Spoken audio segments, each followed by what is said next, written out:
Calon Presiden Ganjar Pranowo menyeru agar kader partai pengusungnya di DPR menggunakan hak angket untuk menyelidiki dugaan kecurangan pemilu 2024. Seruan Ganjar disambut oleh Capres Anies Rashid Baswedan yang memastikan 3 partai pengusungnya, yakni Nasdem, PKS, dan PKB, masih solid di jalan perubahan, termasuk mendukung penggunaan hak angket di DPR.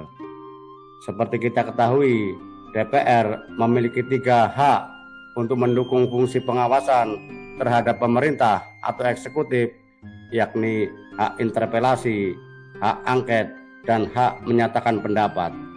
Untuk dipahami, hak interpelasi adalah hak DPR untuk meminta keterangan kepada pemerintah terkait kebijakan yang penting dan strategis serta berdampak luas pada kehidupan bermasyarakat, berbangsa, dan bernegara. Sedang hak angket adalah hak DPR untuk melakukan penyelidikan terhadap pelaksanaan suatu undang-undang atau kebijakan pemerintah yang berkaitan dengan hal penting, strategis, dan berdampak luas pada kehidupan bermasyarakat, berbangsa, dan bernegara yang diduga bertentangan dengan peraturan perundang-undangan yang berlaku. Sementara hak menyatakan pendapat merupakan hak DPR untuk menyatakan pendapat atas: pertama, kebijakan pemerintah atau mengenai kejadian luar biasa yang terjadi di tanah air maupun dunia internasional. Kedua, tindak lanjut pelaksanaan hak interpelasi dan hak angket.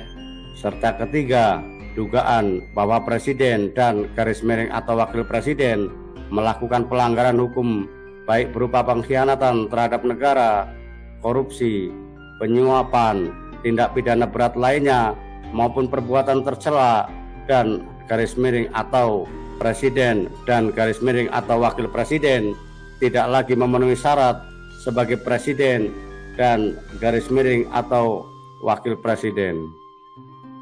Apa tindak lanjut dari hasil hak interpelasi, hak angket, atau hak menyatakan pendapat? Jika diperoleh bukti adanya pelanggaran sesuai ketentuan di atas, maka DPR dapat menggunakannya untuk melakukan proses pemakzulan terhadap presiden dan atau garis miring wakil presiden sesuai ketentuan pasal 7A dan 7B Undang-Undang Dasar 1945. Namun ingat, DPR hanya bisa mengajukan usulan pemberhentian presiden atau wakil presiden kepada MPR setelah mengajukan permintaan ke Mahkamah Konstitusi atau MK untuk memeriksa, mengadili, dan memutus pendapat DPR bahwa presiden dan garis miring atau wakil presiden telah melakukan pelanggaran hukum berupa pengkhianatan terhadap negara dan tindak pidana berat lainnya, atau presiden dan garis miring atau wakil presiden tidak lagi memenuhi syarat sebagai presiden dan garis miring atau wakil presiden.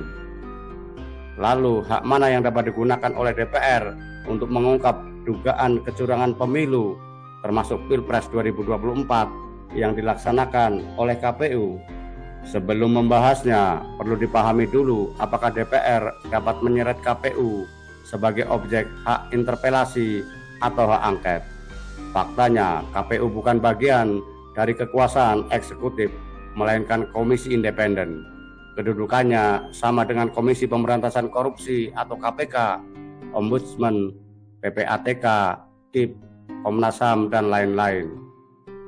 Meski telah ada putusan MK tahun 2018 yang menyatakan KPK termasuk rumpun eksekutif sehingga dapat menjadi objek hak angket DPR, namun penentang hak angket tentu akan mendalilkan bahwa putusan MK terhadap KPK tidak otomatis berlaku untuk KPU.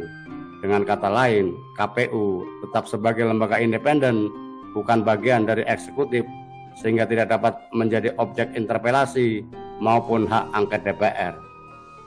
Untungnya, gabungan kursi milik partai pengusung Ganjar dan Anies merupakan mayoritas di DPR.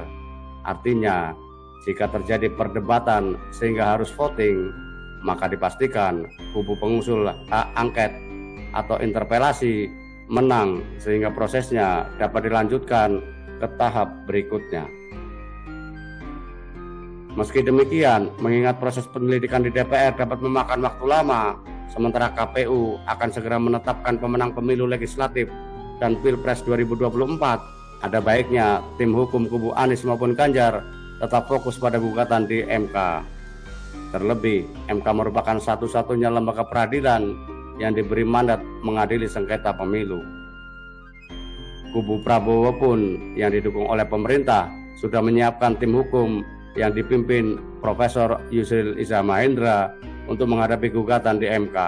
Sejak Pilpres 2014, Yusril selalu berada di kubu Presiden Joko Widodo dan tidak pernah kalah ketika menghadapi gugatan yang dilayangkan kubu Prabowo. Kini situasinya berbalik, di mana Yusril justru menjadi kuasa hukum Prabowo untuk menghadapi tim hukum Anies dan Ganjar. Quote kali ini dari Robert Whitlaw, yakni pengacara seperti pegulat profesional. Mereka berpura-pura marah dan berkelahi, tetapi kemudian mereka bercengkerama setelah persidangan usai. Tetap semangat meski esok langit kan runtuh.